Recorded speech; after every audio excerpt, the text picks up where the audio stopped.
नमस्कार. Hi everyone. मी संगीता लोंढे, राहणार सिन्नर. तर आज मी तुळजाभवानी मातेची आराधीत आहे. माझे गुरु पूजाताई नाटे याची कल्पनाही आम्हाला कुणाला नव्हती. माझी तब्येत खूप बिघडत राहायची. त्याच्यानंतर मला जे जीवदान भेटलं ते त्यांच्यामुळे. आज त्यांच्यामुळे मी माझ्या पायावर इथे उभी आहे. आज जे सर्व काही मला मिळतं हे सर्व मला माझ्या मुलींची कृपा आहे. माझ्या जीवनात अशी भरपूर घटना घडून गेल्या, पण आत्ताच जर मला आजची घटना सांगायची ठरली तर माझ्या आयुष्यात माझी जी वेळेवर एक जे माझे संकट आले ना, ते आज मी फक्त निष्ठाने म्हटलं माऊली हे जे आलं ना ते जर असं असलं तर मी येऊ शकत नाही. आणि मी जी प्रार्थना आईजवळ बोलले ती आज माझी सार्थक झाली. आणि त्यामुळे आज मी कधी घरातून न एकटी पडली नाही. मी स्वतः एकटी रेल्वेने आज सिन्नरपासून नाशिक ते प्रयागराजपर्यंत मी स्वतः आज आले. आणि ही मला जी आज माझ्यातली आलेली ही शक्ती आज माझ्या गुरुमाऊलींमुळे आहे.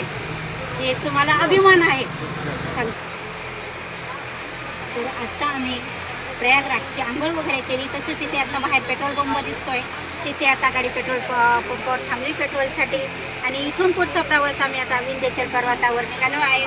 आमच्यामध्ये माझी एक गुरु बहीण आहे तर रेखा, तर तिच्या अंगावरती विंध्यवासिनीचे संचार आहेत.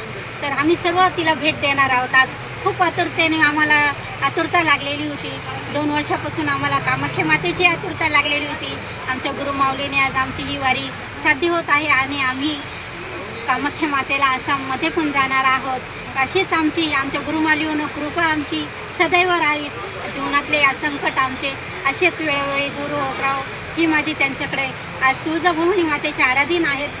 त्यांच्या कृपेने आज माझ्या सर्व गुरु बहिणींच्या जीवनातले अडीअडचण किती आली तर ती वेळेवर आमचे दुःख दूर करण्यासाठी आमची आई कायम तत्पर. निम्म्या रात्री आमच्या आईला आम्ही फोन केला तर आई आम्हाला कधीच असं नाही हे देत नाही. निम्म्या रात्री फोन केला तरी आई आमच्या प्रश्नाचं उत्तर सॉल्व करतात. त्याचा मला खूप अभिमान आहे. आणि आज मी इथे आहेत ना माझ्या आईच्या जोरावर बोलत आहे. आणि तुम्हाला हे आवडलं असेल व्हिडिओ तर आमच्या व्हिडिओला लाईक करा, सबस्क्राईब करा. हाय एवढी